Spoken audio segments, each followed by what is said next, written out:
Ashe, Ashe, Ashe and Grand Rising. A grand day to you all once again, people, especially you, my beautiful, highly enriched melanin people, wherever you are watching or listening to this video.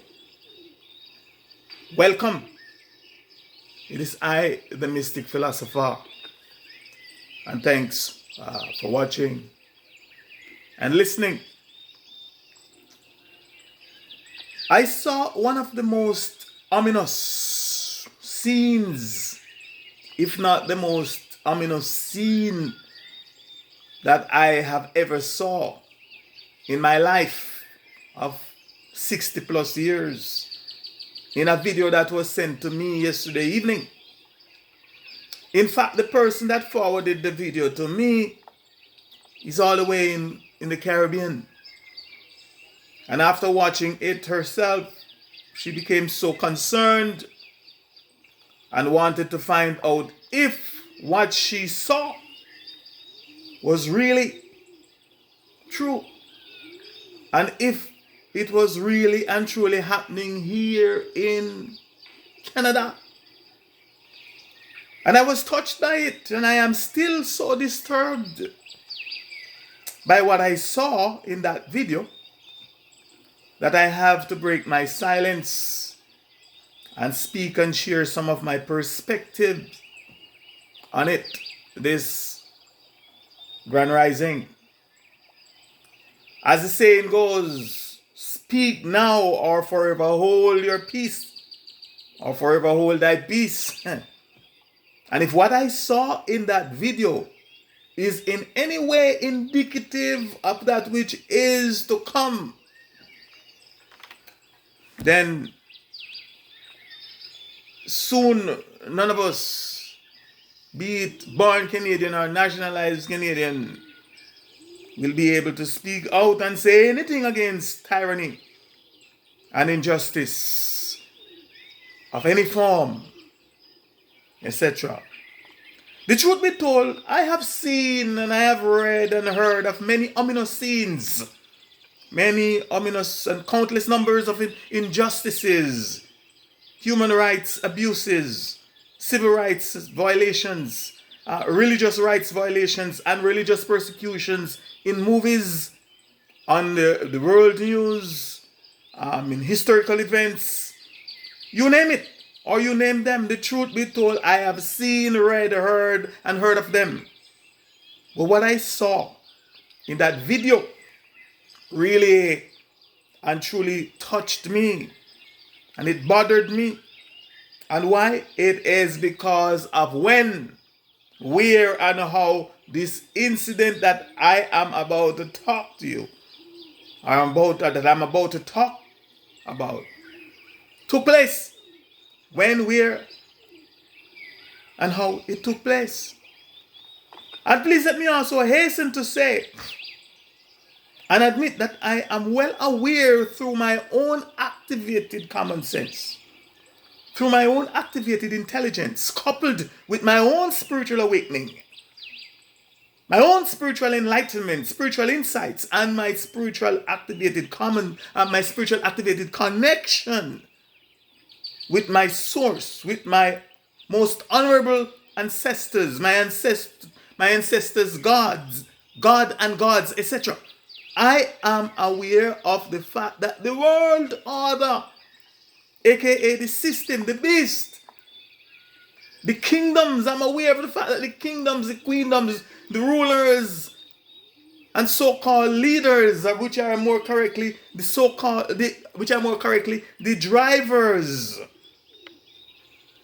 of this world, and the people of this world belongs to and serve the alien interplanetary invader entity, the alien interplanetary invader God that is commonly known as Satan the devil, Satan the evil one, and his host of devils. Even though I am well aware of these facts, but I was still and I'm still disturbed by the ominous scene, because I did not predict and could not have predicted that such an ominous event could have and would have taken place right here in Canada.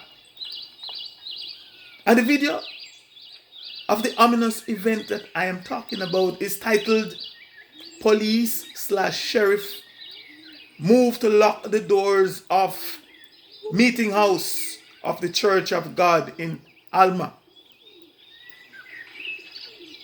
I ask that you all, my listeners and watchers, please watch it. Look it up on YouTube and watch it and give me your feed forward. Give your feed forward on it. I put it to you that some very serious SHIT is happening right here and now in this beautiful country called Canada. But the people are sleeping. In other words, while the storm is raging and the ship called Canada is sinking, the citizens, the people are both intoxicated with the drug known as lies, and they are sleeping and just dreaming away. Now, amidst all that I have said about the fact that from my perspective, all the kingdoms of this world belong to and serve the chief and God of the earth called Satan, the devil, Canada was known to us. And she was looked upon by the rest of the world as being the beacon of hope for the oppressed and the persecuted. Canada was looked upon as the defender of human rights. Canada was known and respected the world over for its Charter of Rights and Freedoms for all its citizens, again be they nationalized like myself or born Canadians. But above all, it was known and highly respected for its freedom of religion. And what is the Charter of Rights and Freedom that made Canada unique and the beacon of hope for oppressed, downtrodden, and persecuted people the world over? Well, according to the Department of Justice Canada's website, and I quote, the Canadian Charter of Rights and Freedom protects a number of rights and freedom, including freedom of expression and the right to equality. It forms part of our Constitution, the highest law in all of Canada, and it is one of our country's greatest accomplishments. Unquote. Now, what is the Canadian Charter of Rights and Freedom? Simplified. Quote, the Charter protects those basic rights and freedoms of all Canadians that are considered essential to preserving Canada as a free and democratic country. It applies to all governments, federal, provincial, and territorial, and includes protection of the following fundamental freedoms, democratic rights, unquote. Here's a quote from the guide to the Charter of Rights and Freedom in Canada. And I quote, under Section 2 of the Charter, Canadians are free to follow the religion of their choice. In addition, they are guaranteed freedom of thought, belief, and expression, unquote. And in answer to the question, quote, what are my rights, my religious rights in Canada?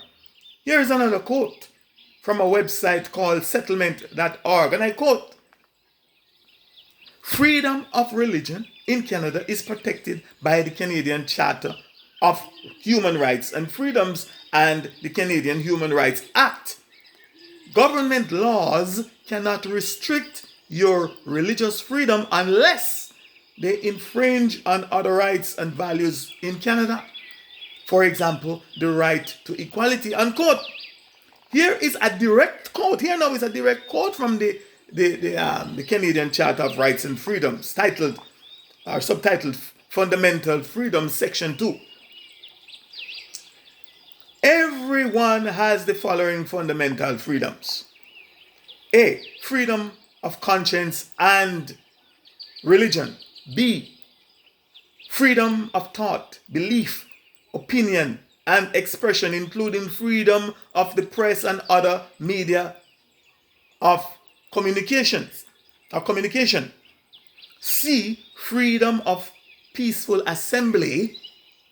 And D, freedom of association. It continues, under Section 2 of the Charter, Canadians are free to follow the religion of their choice. In addition, they are guaranteed freedom of thought, belief, and expression. Since the media are an important means for communicating thoughts and ideas, the Charter protects the right of the press and other media to speak out. Our right to gather and act in peaceful groups is also protected, as is our right to belong to an association like a trade union. These freedoms are set out in the Charter to ensure that Canadians are free to create and express their ideas, gather to discuss them and communicate them widely to other people. These activities are basic forms of individual liberty. They are also important to the success of a democratic society like Canada. In a democracy, people must be free to discuss matters of public policy, criticize governments, and offer their own solutions to social problems. Even though these freedoms are very important, governments can sometimes limit them. For example, freedom of expression may be limited by laws against hate propaganda or child pornography because they present harm to individuals and groups. Unquote. Let me preamble my perspective by quoting and highlighting again 5 very important points from the Charter. And I quote, these freedoms are set out in the Charter to 1. Ensure that Canadians are free to create and express their ideas. 2. That Canadians are free to gather to discuss them and communicate them widely to other people. 3. These activities are basic forms of individual liberty. 4. They are also important to the success of a democratic society like Canada. And 5. In a democracy, people must be free to A, discuss matters of public policy, B, to criticize governments, and C, offer their own solutions to social problems. Unquote. State of emergency. What is a state of emergency or emergency power? Let me quickly talk about this thing called state of emergency, aka emergency powers. By meaning and definition, and I quote, a state of emergency or emergency powers is a situation in which a government is empowered to be able to put through policies that it would normally not be permitted to do for the safety and protection of their citizens, unquote. And the source is Wikipedia. 2. A state of emergency, a second definition from another dictionary. A state of emergency is a situation of national danger or disaster, or in which a government suspends normal constitutional procedures in order to regain control, unquote. A source, Oxford English Dictionary online. From my perspective, a state of emergency, or to be in a state of emergency, whether national, federal, provincial, territorial, municipal, or otherwise, is never a good thing. And as it relates to our charter and constitutional rights and freedom, it is potentially a very dangerous thing, a very dangerous situation. And why it is because both history and the evidence have shown that sometimes, if not all the time, the road to hell, aka the road to destruction, is paved with good intentions. If or when wicked, unjust, and unconscionable, selfish and unconscionable people or government are in power, we the citizens are left vulnerable. We the citizens could be victimized and oppressed. We could even end up with a dictator or in a dictatorship. From my perspective, not just because the Prime Minister of Canada and his government, or any Prime Minister and their government, have the political power to order a state of emergency necessarily mean that he and his government or he and his cabinet's judgment is right. Does not necessarily mean that it is moral. It does not necessarily mean that it is just, and it does not necessarily mean that it is wise. Not just because the premier of a province or the mayor of a township, along with his or her cabinet or government, have the political power to issue an emergency stay-at-home order, along with other restrictions on his or her citizens' liberties, necessarily mean that he or she, along with the rest of his or her government, are right, are moral, just, and wise. And not just because a judge, be he or she a lower judge or a higher in rank, has the power to issue judgment, issue a ruling, issue a warrant or an order to close a church, and to have locksmiths and police officers, also known as law enforcers and agents of force and forces, enter and desecrate a religious place of worship, and to change the locks on the doors of a church or any other public place of worship or any other place of worship, so that its devotees, its and congregants cannot enter and worship and seek comfort and solace from their God, necessarily means that he, the judge, he or she, or his or her judgment and ruling is right. Does not necessarily mean that it is right or it is moral or that it is just or that it is wise. Thus, it could also be that he or she or they has or have usurped their authority. According to the wise man Solomon, as recorded in the book of Proverbs, and I quote Proverbs 28, and I quote, "When the wicked rise to power, people go into hiding. But when the wicked perish, the righteous thrive." Unquote. So, in order, if this is correct, if this at all is correct, in order for righteousness to thrive, in order for righteousness and justice to thrive, and righteousness and justice to grow and flourish in the land, the wicked rulers have to perish. So that is what some of you that are praying need to think about. Instead of, like I listen to that pastor, we'll talk about the praying about have mercy on the souls or whatever, I save them. No! You can't save the man that is oppressing you or is causing you wrong. Well, that's from my perspective. I could not go to my source and my ancestors and ask them to protect and save and have mercy on the person who is not having or showing mercy and justice towards me. No, I'm a rational thinker. And anyway, I'm not a Christian, so bear with me there. When the righteous are in authority, second scripture, Proverbs 29:2, same Solomon speaking. When the righteous are in authority, or when the righteous rule, the people rejoice. When righteous people are in authority, the people rejoice. But when the wicked bear it rule, the people mourns. Yes, when righteous people are in authority, justice, fairness, and wise judgments are made. You name it.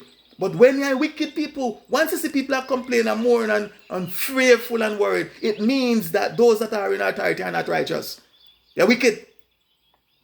And from my perspective, and my reading and my interpretation of Section 2 of the Canadian Charter of Rights and Freedom, those were and those are the main goals and objectives of the Charter.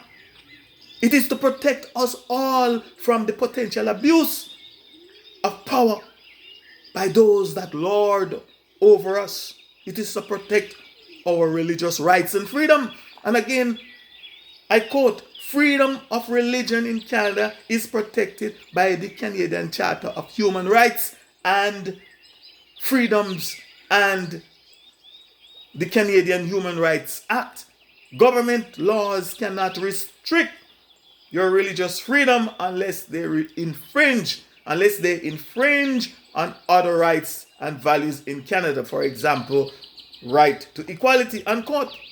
And those are just some of the reasons why the incident that I saw in that video that took place at the Church of God in Aylmer, Ontario, Canada, is so troubling and disturbing to I, the Mystic Philosopher?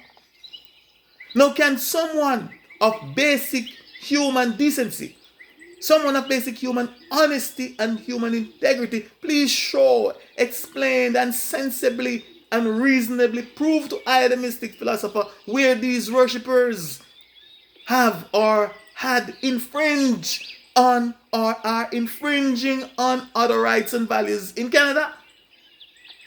And other people's rights and values in Canada, or on other people's rights and values in Canada. In other words, can someone please point out to I, the Mystic Philosopher, what Canadian rights and Canadian values these worshippers at the Church of God in Aylmer, Ontario, Canada have violated or have infringed upon, that caused them to be locked out of their church and to be treated the way that they are being treated? Let me hasten to point out, and for the record, that I am not a Christian. In fact, I'm not even religious. I am, and currently in the capacity that I am talking to you, I am the Mystic Philosopher. Ashe, Ashe, Ashe, I say. And as the Mystic Philosopher, I must stand for fairness, for justice, ma'at, for equality, for morality, and for that which is good, and that which is right. Also known as I must stand for righteousness. I must also hasten to make the distinction between that which is legal and that which is moral. And that not just because something or an action might be deemed legal necessarily means that it is moral. On my journey in becoming the Mystic Philosopher, I was once a Christian and a Yahwist and then a Yahwist. And as a Christian and a Yahwist, I learned that legal is man-made government. Legal is of man-made governments and man-made ideologies. Yes, humankind ideologies. While moral is of the highest order, meaning moral is of God, if you will, of source or of the gods. If I am correct in my observations, summaries, and conclusions that injustice have been done and that injustice are being done to these Christians and worshippers of the Church of God in Aylmer, Ontario, Canada, then my 5 questions to the rest of Canada and Canadians are these. 1, where is the public and national outcry on behalf of these people and to protect their religious rights and freedom as is supposedly guaranteed by the Canadian Charter of Rights and Freedom? 2, okay, let me repeat. Number 1, where is the public and national outrage on behalf of these people? Number 2, where is the public and national outcry on behalf of these people and to protect their religious rights and freedom as supposedly guaranteed in the Canadian Charter of Rights and Freedom? Number 3, where is the public outcry for all the other religious, from all the other religious communities and organizations here in religious organizations here in Canada? Example, where are the Muslims? Where are the Jews? Where are the Hindus? Where are the Sikhs? Where are the Rastafarians? You name them. Where are they? Where are you?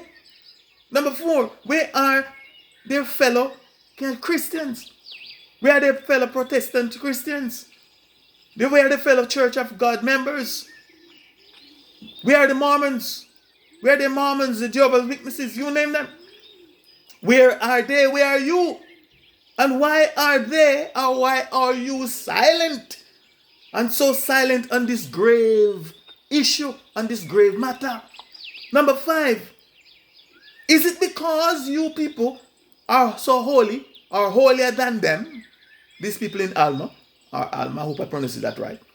And because you are so holier than them and you consider these people not to be real Christians like you, why is it that's the reason why you are not defending their religious rights and freedoms under the Charter?